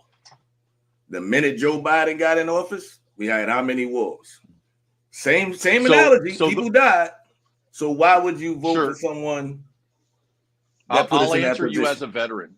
Sure, I'll answer you as a veteran. Answer me I hear as this Brandon. talking point. Yeah, no new wars. Brandon. So we killed Soleimani in an airport. We upped the number of bombings in the Middle East. We upped the number of troops in the Middle East prior to 2020. We upped the amount of money we were spending in the Middle East. And this is the biggest one for me as a veteran that my brothers aren't here with me. Under Donald Trump, we lost six. Thank you. Under Donald Trump, 64 military members to hostile action. Under Joe Biden's administration, we've lost 16. So that means under this peaceful president with no new wars, we lost 4 to 5 times the number of troops that we've lost under this administration. So if the argument is he was better when it came to wars, we did have wars going on, or 65 people wouldn't have died. The problem is saying no new wars. So currently, if we're going to use that as the argument, we haven't declared war in 70 years, but that's not the point I'm trying to make. It to say that like he was this peaceful president. Again, he killed he had Soleimani killed in that airport. He bombed multiple places. He had more drone strikes than Obama. This is all proven. So, and then at the end of it, when he was told, don't bring down the number of troops in Afghanistan to 2,500, that's not enough, he did it anyway. When he's told not to close all of our airstrip or all of our bases in Afghanistan except for one, he did it anyway. When he was asked to make sure that they had like an outgoing meeting between the incoming administration and the outgoing administration with the pullout in Afghanistan, he didn't do that either. So if you're asking from a military standpoint of who I should vote for, I'm going to vote for the person that has kept us safe on the aspect of people dying in this country when it comes to war. I can respect that. 100%. I can respect that. Donald Trump it is. But go ahead. Oh, Nora, do you have any more clips? Yeah, one more. We're going to play one more. Yeah, then we'll close it out. Then we'll close it out. This is regarding the transgender campaign that Trump has released this week. Her response. You've talked about some of them. When it comes to immigration, you supported allowing immigrants in the country illegally to apply for driver's license, to qualify for free tuition at universities, to be enrolled in free health care. Do you still support those things? Listen, that was 5 years ago, and I'm very clear that I will follow the law. I have made that statement over and over again, and as Vice President of the United States, that's exactly what I've done, not to mention before. If that's the case, you chose a running mate, Tim Walz, governor of Minnesota, who signed those very things into state law. So do you support that? We are very clear, and I am very clear, as is Tim Walz, that we must support and enforce federal law, And that is exactly what we will do. So decriminalizing border crossings, like you said in 2019. I do not believe in decriminalizing border crossings, and I've not done that as vice president. I will not do that as president. So these are evolutions that you've had. But let's be very clear. I'm the only person who's running for president who has prosecuted transnational criminal organizations, from the Sinaloa cartel to the Guadalajara cartel to people who have trafficked in guns, drugs, and human beings. I have spent a significant part of my career going after people who present a threat to the safety of the American people and cross our border with the intent of doing us harm and cross our border illegally. And I will do that work as vice president. I take that work quite seriously. This is a time when voters, especially here in Pennsylvania, are inundated with commercials and ads. They just want it to stop because it's every commercial. But many of them add noise, but a few of them seem to break through. This particular one from the Trump campaign has gotten a lot of attention. Kamala supports taxpayer-funded sex changes for prisoners. Surgery. For prisoners. For prisoners. Every transgender inmate in the prison system would have access. So are you still in support of using taxpayer dollars to help prison inmates or detained illegal aliens to transition to another gender? I will follow the law, and it's a law that Donald Trump actually followed. You're probably familiar with, now it's a public report, that under Donald Trump's administration, these surgeries were available on a medical necessity basis to people in the federal prison system. And I think, frankly, that ad from the Trump campaign is a little bit of like throwing, stones when you're living in a glass house. The Trump aide. I think that was the best answer she gave. But unfortunately, she kept talking about Trump, like I said. Gray, what's your response to the final clip? Talking to Republicans all the time, basically, I feel like this is like one of the first things that people say. Like, we first brought Slim on, the first thing he said to me was, do you agree with Tim Walz having tampons in the boys' bathroom? So I think that, this is like the big thing that Republicans immediately go to when we start talking about who you're voting for. And I think it's more so a cultural war thing rather than like, it's like Brandon's like putting out the facts and all the policies. And like, but I think that for your average Trump supporter, they don't care if you said, if you vote for Kamala, you'll have $1 million tomorrow. The cultural wars of what they think and philosophically how they feel, that's why they're voting for Trump.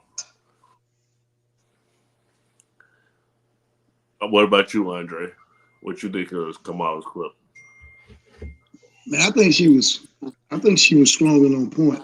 She spoke facts to facts. I mean, because what she said was true. So the whole interview to me, man, she got stronger and stronger within the interview. I don't know about nobody else. I don't know why they would think that this woman could not be the president of the United States of America, bro. I talked to a man today on my line, and he just flat out said that he was not voting for Kamala Harris because she was a woman. And a lot of people saying that, a lot of people says that that's not the fact, but I have people on my line that tells me on this TikTok verse that tells me they won't vote for Kamala Harris because she's a woman. But I saw that whole interview and how she stood up and how she got stronger and stronger. I kind of believe in this woman can be president, man. Slim, that's a Republican. What do you think of that? Man, like I said, it's an attack on masculinity, man. That's just what it is. And this has been going on for so long when it comes to that party. And, they're trying to push the LGBTQ community onto us. You know what I mean? Mm-hmm. Like I said, I don't have no problem on what you do in your bedroom, who you want to be with. That's fine. But I don't believe a man who identifies as a woman should have more rights than an actual woman and vice versa. I don't believe in that. And I don't believe if I want to raise my son to be a man, or if I decide to discipline him in some way, I don't want the masculinity to be toxic.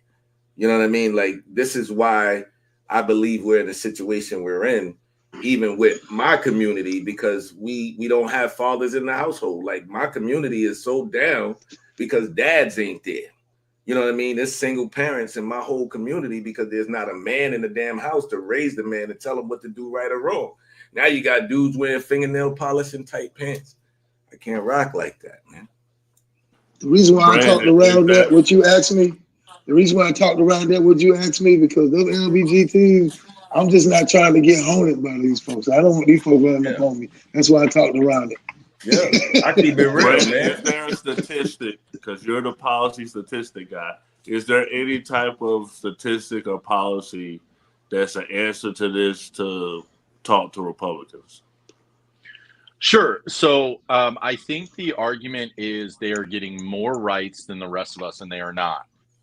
See, the problem with things like equity is when you start giving people, when you're up here and someone comes here, it makes you feel like you came down here, right? You feel like you're losing rights. And I'll point something out to you. No one is taking away your right to raise your children how you want, as long as you're doing it. Say, like, you can't just, beat the crap out of your kids, obviously. The problem that we have is we get this thing where it's like they're protecting them. I'll give some policy. In Murfreesboro, Tennessee, the Supreme Court of Tennessee had to step in because they made a law making it was about being indecent in public, and in the law they made homosexuality indecent, right? So when we say they're giving them more rights than us, they're not. I think if somebody wants, this is the argument I use all the time. Slim, you're a straight man, correct? Mm-hmm. Right. Yeah. When you woke up this morning, did you decide to be a straight man, or is that just normal for you? I'm a man and I love women. That's the number. Right. Right. So here's what I'm saying. So when I think there's this like thought process that people wake up one day and they go, I want to be gay, I want to be trans, right? And then when we start attacking things like gender affirming care, which gender affirming care, the start of gender affirming care is counseling. So when you ban as a whole, like, listen, if Republicans do the talking point where they're like, we're just trying to make sure they're not giving surgery to children, whether it be top or bottom surgery, or they're not giving them hormones. That's not what's in these bills. These bills say no gender affirming care, which can include counseling, which can include social transitioning, where like a kid can dress however they want and you can call them by the name. So the problem is like, so if we call anyone who, like a kid says, I'm gay, and a parent is supportive of that, people will refer, not everybody, but people will refer to that as grooming. So if my son came to me and said, I'm gay, and I force him to be straight, is that grooming? Why is it grooming when it's something you don't agree with? So I think that as a country, we were founded on live and let live, right? Mind your own goddamn, sorry, I don't know if I can say that here. Mind your own business, right? Right. So I think that when you start living a life where you're so worried about what less than 1%, I will point this out, and I know this is coming from a white man, but hear me out on this. If we want to remember back about 60 years ago, where they said like segregation, oh, they're making us do it. I don't want this. They're making these kids go to school with my kids. We remember back to the 20s, and cocaine was in a lot of drugs that was helping people. And then they started saying that black men were taking cocaine and doing things to white women, right? So you villainize a certain group to make them the bad guy. And the Republicans are actually very good at that. They do it with immigrants. They do it with trans people, and they do it with gay people. They are the bad guys, and we are going to save you from them. And that's disgusting. I don't think that any like minority group in any way, whether it be 2024 or 1964, should be villainized for political gain. That's disgusting. So let me say this. This is my last thing that I would like to say.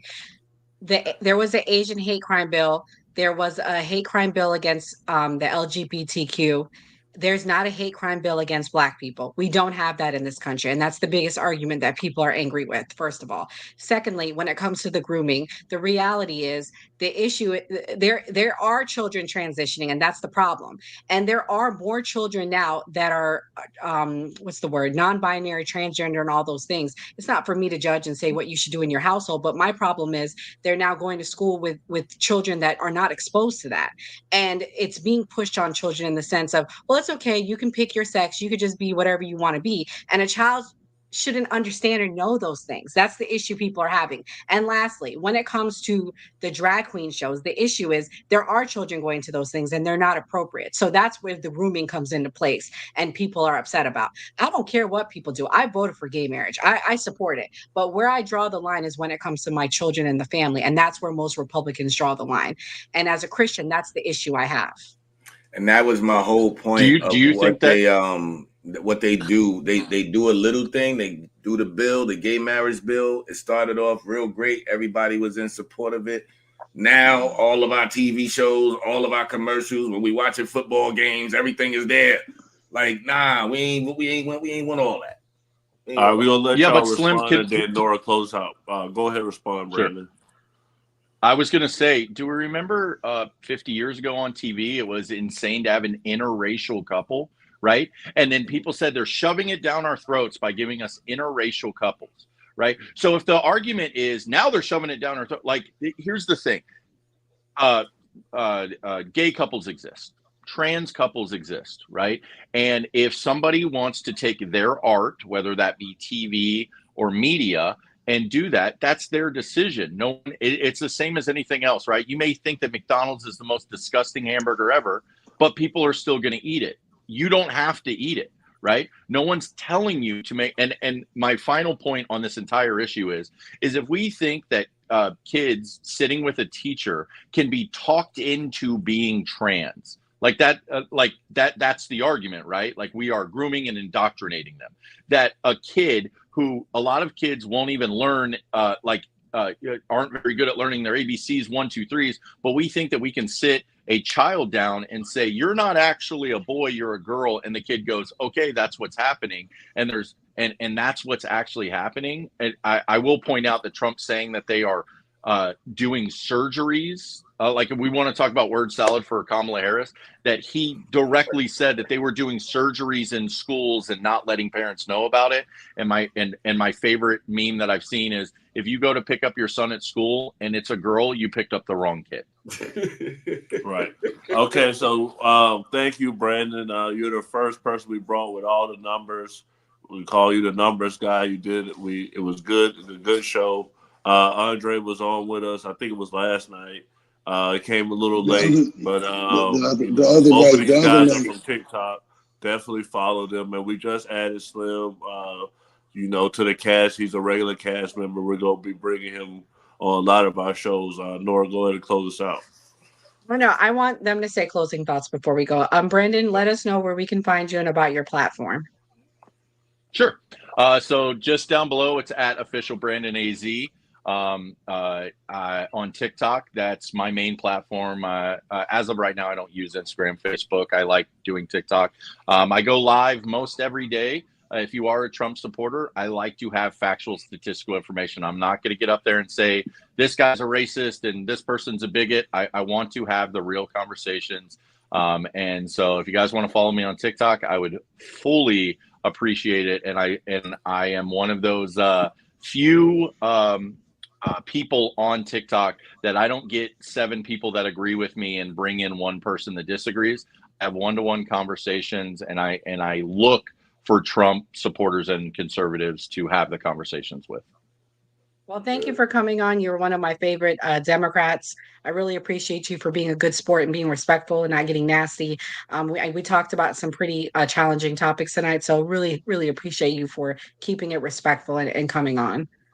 Facts. And Andre. At Andre Lowry, United Nations of Voices. I believe everybody have an opinion and everybody have a voice. That's my platform. I open up there.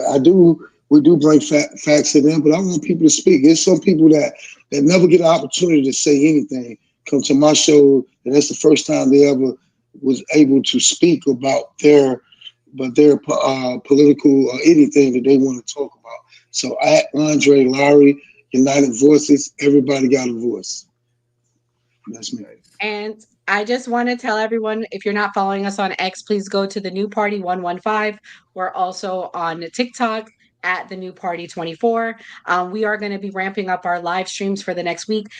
I see the numbers are going up, up, up. For those of you just now tuning in, we are going to be doing every Tuesday, Wednesday, and Thursday at 7 p.m. So y'all got to come on time. I mean, because y'all missed a really good show.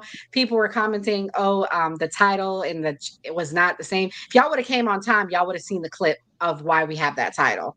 And Gray, what's your closing words? Thank you guys for coming on. We'll definitely have to bring you back, Andre and Brandon. Thank you, Nora and Slim. We'll be on another show Wednesday with Dana and Judge Joe Brown, watching the Kamala Harris town hall. So y'all can log in and see us on that channel. And like we always say on the New Party, always vote. Always vote. Have a good night, everyone. Good night.